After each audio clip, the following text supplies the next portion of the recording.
Ben here, and this is part 5 of the Arctic Wind Build Journal.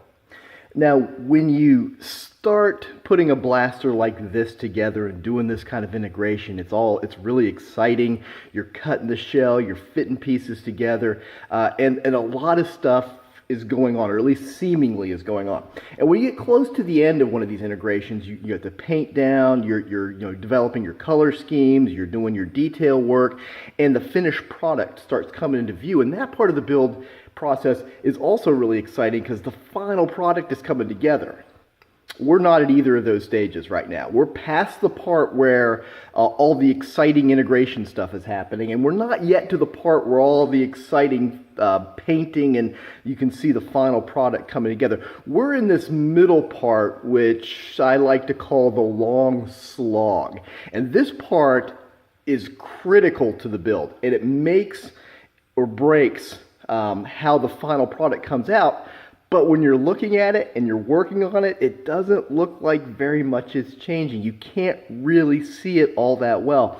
And so what happens in this part of the process, at least for me when I'm doing it, is this is the part where you're getting your final lines right, where you're getting the places where the blasters come together. You're getting that the lines just the way you want them, the little nits and pieces and all that put together. And so the biggest thing that I've been working on here in the last week or so is trying to get this right here correct. And what I want is, when the blasters came together, this was kind of a gap area where the chaos cut down, but this line right here was straight, and I needed to fill that aspect.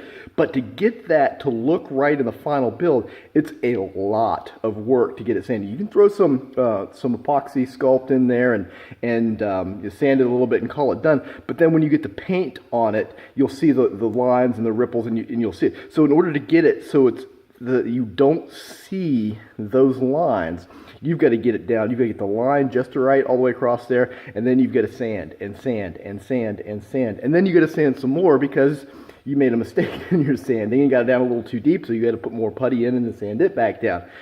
It is a long process. It's a very tedious process, and it doesn't look like there's much progress going on, but there's a lot of work that goes on behind that to getting that right, and you don't see it until you start putting the paint on. And one of the things I like to do, and this I think helps when you're trying to figure out where you're at as far as getting that sanding process and getting that right, is your eyes can kind of deceive you into what's going on here. But what you can do, and this is a trick I learned from my dad, he painted cars in the summer. He was a teacher, and then in the cars he painted summer and did a lot of body work. And he said, don't look with your eyes, look with your fingers. And that's what I've kind of been doing here, running it back and forth. And if you run your fingers gently over top of it, your sense of touch will tell you every little imperfection and where it is. So you can feel where things are that you can't see. And they will come out. You'll see them when the paint goes on, but you can't see them right now because of the color contrast, and your eyes don't really pick them up right well. So that's where the whole process of this blaster is built. It's a lot of sanding, applying epoxy sculpt, letting it dry, come in, sanding it down. I've worked on these little end pieces right here on the stock that were little holes, filling in some gaps. Also cut the square in for the voltmeter, and I've decided to put it up here because that's going through looking at the shell. My options were, I had a little bit of space here I could squeeze it, or it was going to be down in this area, not back here because the clip would hit here, or the mag going into the chaos would hit here, but in this area. And I didn't want to lose these pieces of detail. I wanted to keep this through to the final product, so I didn't want to cut it in here. There's catch mechanism back up this far, so this was out, and these details I wanted to save, so I ended up going with the spot up here on that.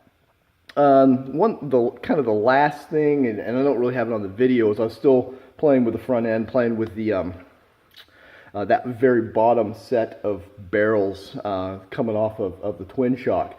And I took off what I had, and I think I had some imperfections in that bottom piece. If you remember, I had the PVC coupling, and then I had the piece back in there. But there were some imperfections where I had to sand that one piece down. So I took that off, and I had a couple barrels from Rapid Reds. I got the stock, I got the switch for the very end barrel of those blasters actually fit pretty well. Rival rounds, a little bit looser than the other ones that I had, and so I cut those off, put those on there, and it works better. It's still not completely where I would like it to be, but they're firing consistently, and they're getting 25, 30 foot, 20 to 30 foot ranges off that bottom barrel, which is a big improvement as where it was before, when they weren't even firing at all. So anyways, this is part 5 of the build journal for the Arctic Wind Blaster. Thanks for watching.